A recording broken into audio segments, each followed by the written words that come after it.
안녕하십니까. 오늘 강의에서는 우리가 임상 현장에서 마주하는 가장 위중한 내과적 응급 상황 중 하나인 폐혈증, 즉 sepsis의 조기 발견과 초기 처치에 대해 말씀드리겠습니다.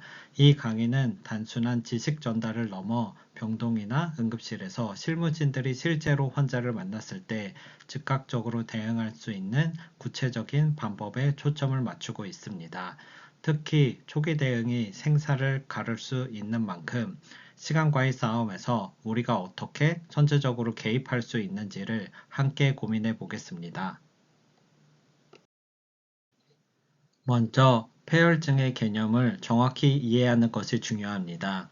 폐혈증은 감염으로 인해 생명을 위협하는 장기 부전이 발생한 상태로 감염성 사망의 주요 원인입니다. 중요한 점은 폐혈증은 정적인 질환이 아니라 다양한 양상의 증후군이라는 것입니다. 환자의 나이, 기저질환, 숙주 반응에 따라 증상이 매우 다르게 나타날 수 있고 시간이 지나면서 변화할 수 있습니다.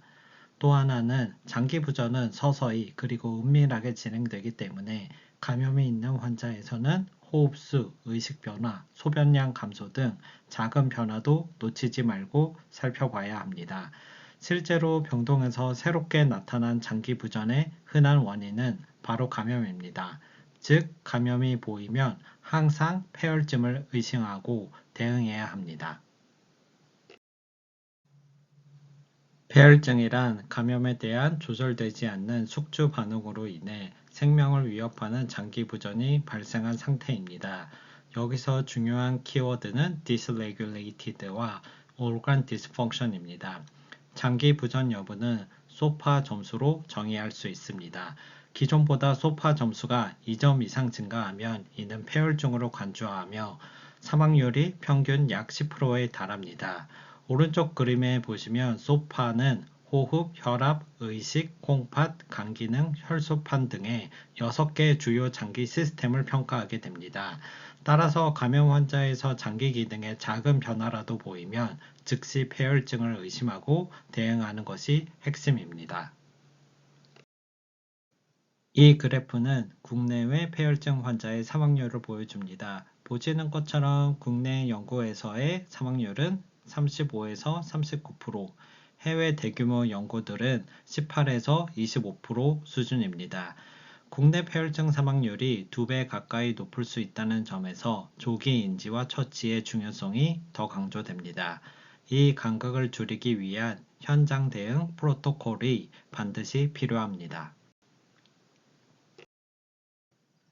폐혈증의 진단은 간단히 요약하면 감염에 더하여 장기 기능 장애가 있는 상태입니다. 여기서 장기 기능 장애는 소파 점수가 2점 이상 상승으로 된 상태입니다. 소파는 호흡, 혈액, 간 기능, 심혈관, 의식, 신장 기능까지 포함되며 이 중 하나라도 악화되면 점수가 오르게 됩니다. 따라서 감염이 있는 환자에게서 소변 감소, 의식 저하, 호흡기 이상, 혈압 저하 등이 동반되면 반드시 폐혈증을 의심해야 합니다.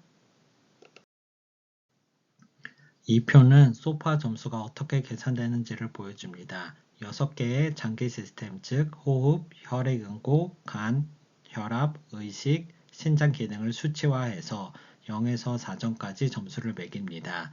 예를 들어 PF 레이쇼가 300 이하, 혈소판이 100K 이하, 민 아테리얼 프레셔가 70 미만이면 각각 1에서 2점씩 소파 점수가 올라갑니다. 중요한 건 이 수치 하나하나가 임상에서 보이는 환자 상태의 반영이라는 점입니다. 그래서 단순한 숫자가 아니라 이 환자의 장기가 지금 얼마나 위험한 상태인가를 수치로 보여주는 도구로 봐야 합니다. 폐혈증 환자에게 있어 조기 대응은 시간과의 싸움입니다. 세 가지가 핵심입니다. 첫째, 조기 발견입니다.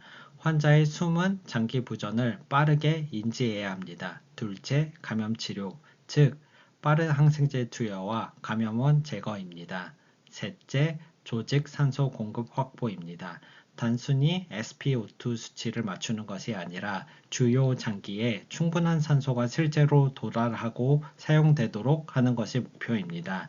이를 위해 필요한 경우 고유량 산소요법, 수행요법, 승합제까지 고려해야 합니다. 이 세 가지가 빠르게 이루어질수록 환자의 예후는 좋아질 수 있습니다. 이 슬라이드는 폐혈증을 의심했을 때 의료진들이 어떻게 개입할 것인지를 단계별로 정리한 폐혈증 초기 처치 흐름도입니다. 첫 번째는 조기 인지인데 환자가 감염이 의심되고 고위험군이거나 장기 부전의 징후가 있다면 즉시 폐혈증 가능성을 고려해야 합니다. 둘째로는 장기 부전 확인입니다. 호흡수, 의식, 혈압, 젖산 등을 기반으로 장기 기능 저하 여부를 판단하게 됩니다. 이 단계에서 이미 폐혈증으로 간주하고 우리는 움직이기 시작해야 합니다. 셋째는 소생 단계인데 이 소생 단계의 치료는 시간과의 싸움입니다. 마지막 단계는 재평가입니다. 감염원 제거 여부, 추가 처치, 환자 가족과의 커뮤니케이션, ICU 전동 여부를 논의하게 됩니다. 이 흐름도는 단순한 안내가 아니라 병동에서 생명을 구하는 시간표가 될 수 있습니다. 폐혈증은 감염 증상과 고위험 요인이 함께 있는 환자에서 더 의심해야 합니다. 환자가 이상하게 많이 아파 보이거나 의식이 바뀌거나 소변이 줄거나 최근 수술을 받았다면 망설이지 말고 바로 폐혈증을 의심하고 보고하는 것이 중요합니다. 각 항목은 다음 장에서 더 자세히 살펴보도록 하겠습니다. 폐혈증 환자에서 장기 부전을 시사하는 증상들을 정확하게 알아두는 것이 조기 대응의 핵심입니다. 첫 번째 단서는 매우 아파 보임입니다. 환자의 얼굴 표정, 숨소리, 불안한 행동 등을 잘 확인해야 합니다. 체온은 꼭 고열만이 아니라 저체온도 중요합니다. 저체온은 환자의 면역 반응이 무너진 상태로 나쁜 예후를 더 나타낼 수가 있습니다. 의식 변화나 선망은 중추신경계의 장기 부전을 보여주는 하나의 신호이며 흔히 놓치기가 쉽습니다. 소변 감소나 빈뇨, 배뇨곤란은 신장 기능 저하의 초기 신호이고 필요하면 폴리를 넣어서 소변량을 정확하게 측정하는 것이 중요하겠습니다. 호흡기 증상, 특히 빠른 호흡과 새롭게 산소 요구량이 생긴 경우는 조직 산소 공급이 부족하다는 하나의 신호입니다. 복부 증상도 중요합니다. 마비성 장폐색, 설사, 복부 팽만 등은 위장관 허혈이나 전신염증의 반영일 수가 있습니다. 마지막으로 락테이트, 젖산의 상승, 백혈구, CRP, 혈소판 감소와 간 기능 이상 등은 검사로 확인되는 장기 부전의 수치적 근거입니다. 이러한 증상이나 징후 중 하나라도 있다면 폐혈증을 적극적으로 의심하고 이에 대해서 대응을 해야 합니다.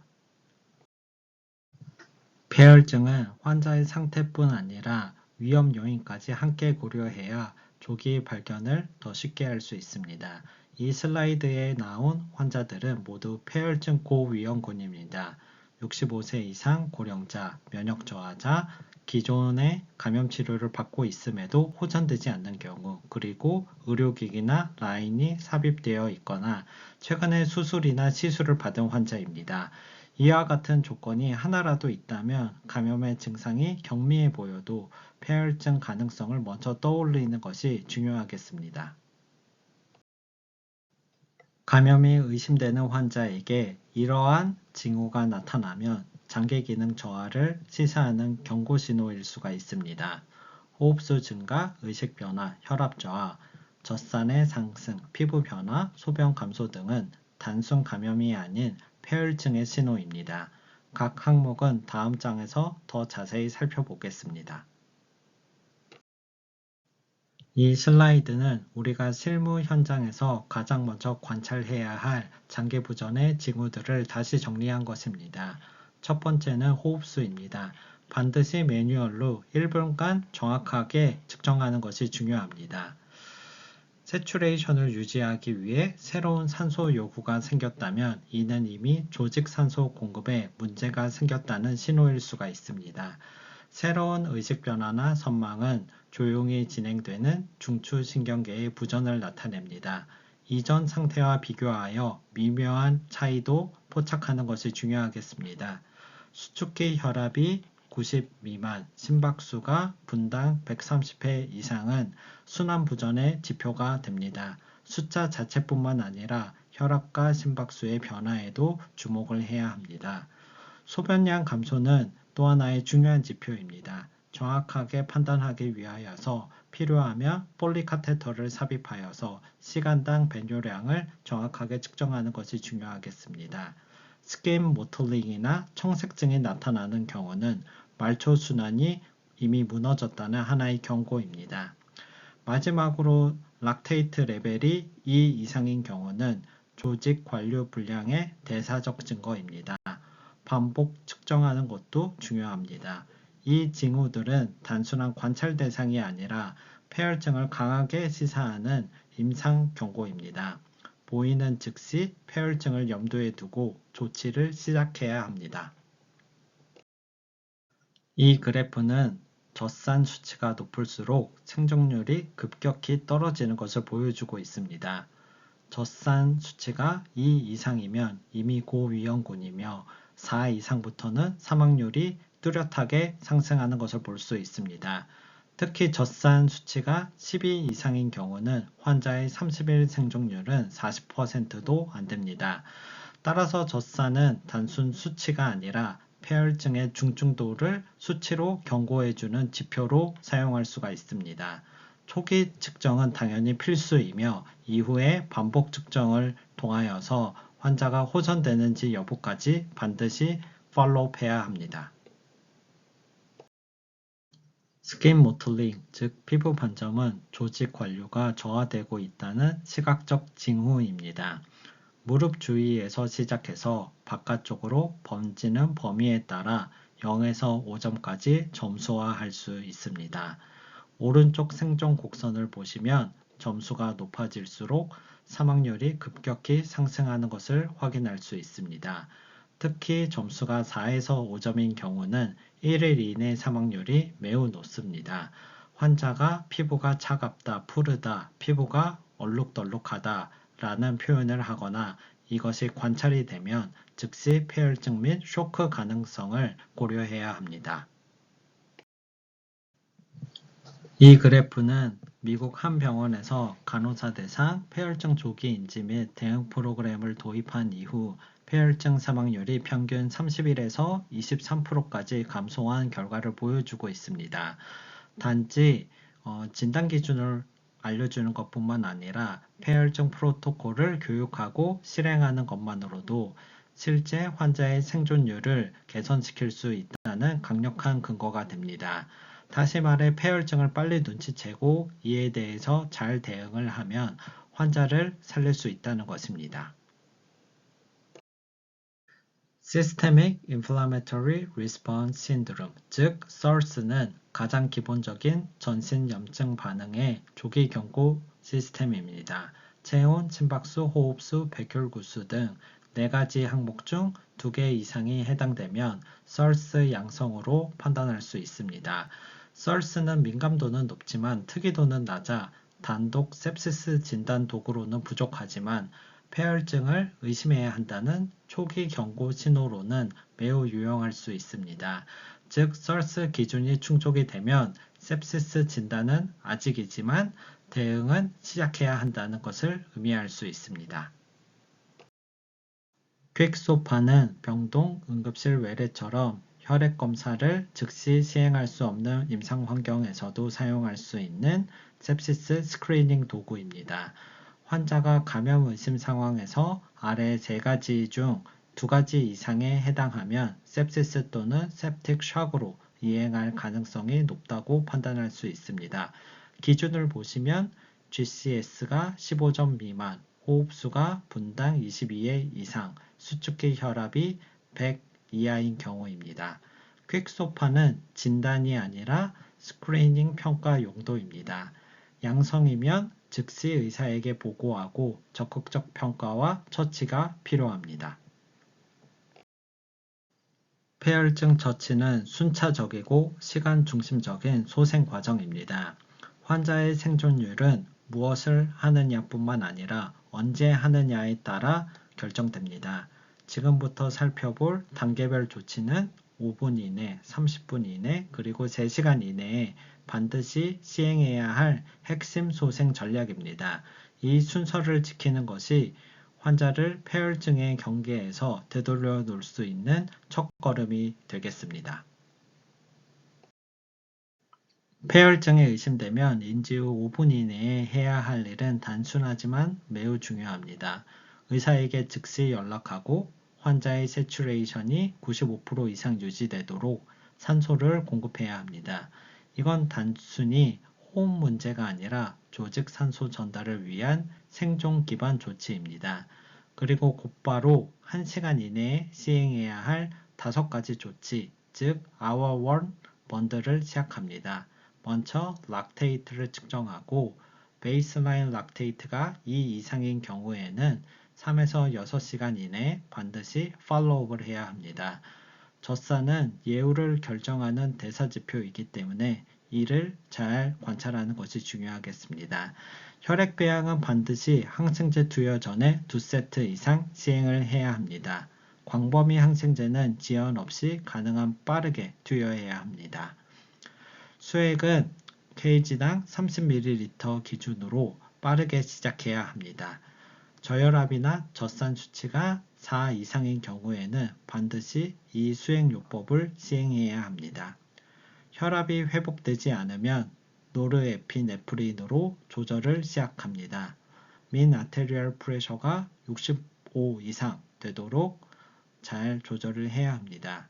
폐혈증은 1시간 안에 환자의 생사를 가르게 됩니다. 이 1시간이 바로 환자의 골든타임이 됩니다. sepsis 환자에서 수액 치료는 빠르고 그리고 똑똑하게 시행하는 것이 핵심입니다. 먼저 급속 수액은 필요시 5에서 10분 내에 250에서 500ml의 크리스탈로이드를 투여를 하는 것입니다. 샥이 의심되는 경우에는 주저없이 kg당 30ml를 3시간 이내에 투여해야 합니다. 이는 생존율을 높이는 핵심 요소입니다. 하지만 모든 환자가 수액 반응성이 같지 않기 때문에 환자의 심장 기능, 체액 상태, 부종 여부, 기저질환 등을 종합해 과잉 투여로 인한 악화를 피해야 하겠습니다. 수액에 반응이 없거나 저혈압이 지속이 된다면 혈관 수축제 또는 승합제를 고려해야 합니다. 노르에피네프린은 1차 약제로 시작하게 되면 0.05 마이크로그램 per kg per minute로 시작할 수가 있고 민 아테리얼 프레셔가 65 이상 유지되게 사용을 하면 됩니다. 요약하면 수액은 속도와 용량도 중요하지만 그 반응을 지속적으로 모니터링하면서 조절하는 능력도 중요하겠습니다. sepsis 환자에서 빠른 수액 주입이 필요하다면 무엇보다 라인이 중요합니다. 소생술에 접합하려면 분당 최소한 30ml의 수액 공급이 필요하며 즉 10분에 300ml 이상의 유입 가능한 라인이 필요합니다. PICC는 내경이 좁고 길이가 길기 때문에 유속이 느려서 초기 리서시테이션에는 접합하지 않습니다. 반면에 말초 IV, 예를 들어 18게이지는 분당 100ml, 20게이지는 분당 60ml의 유속을 제공합니다. 이렇게 짧고 굵은 라인일수록 유속이 높아 실제로는 말초 IV가 가장 빠르게 리서시테이션을 제공할 수 있는 라인이 될 수가 있습니다.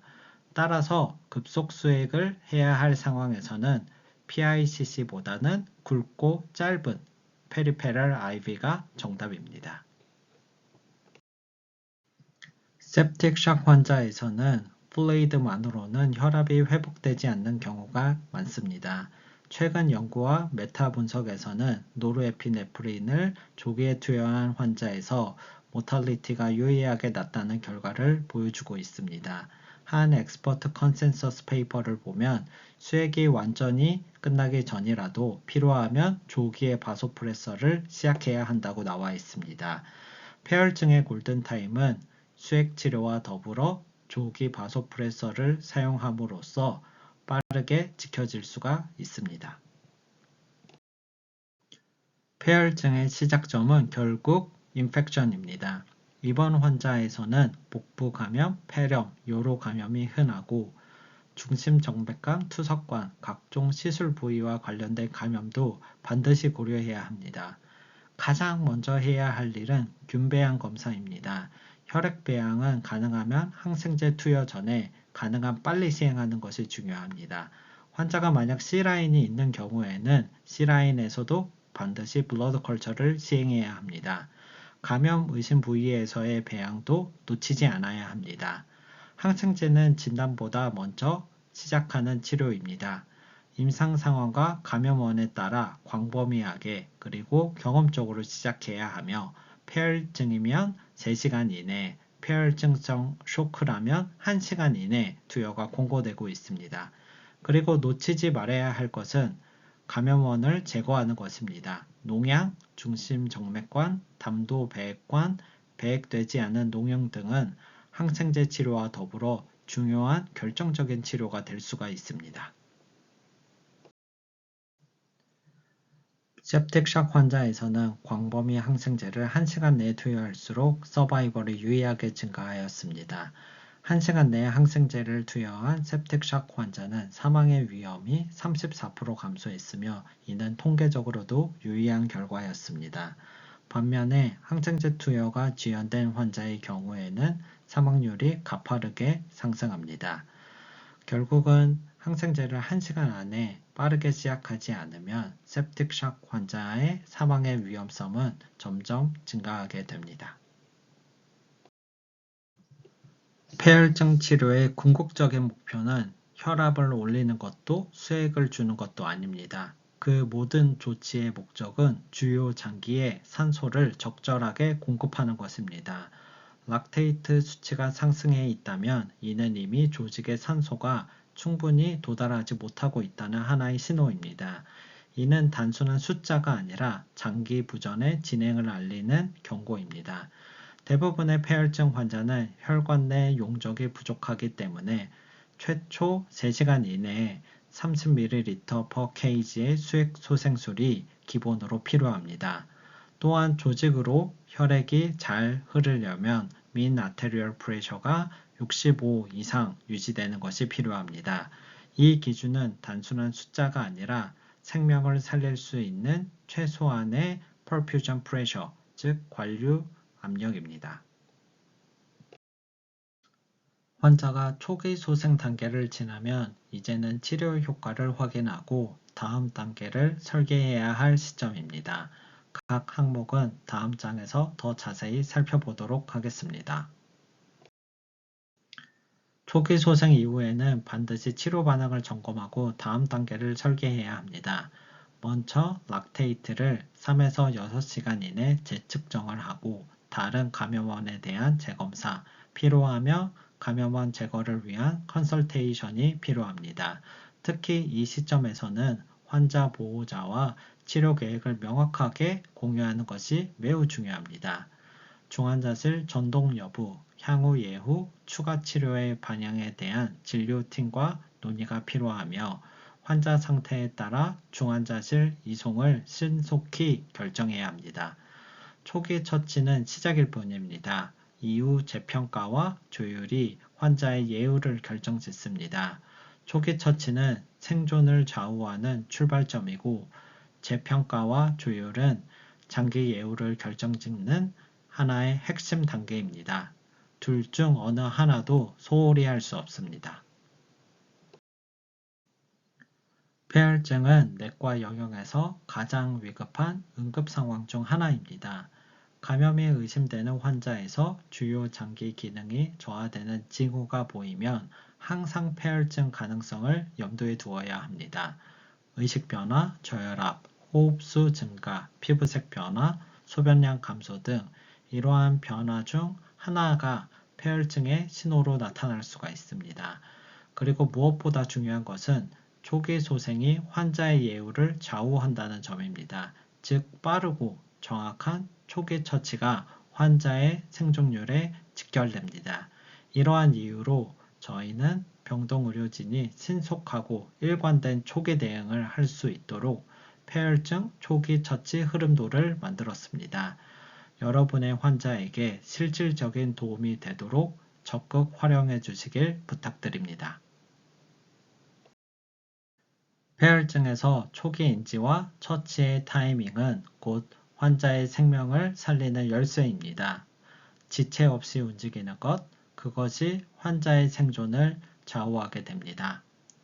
이상으로 발표를 마치겠습니다. 감사합니다.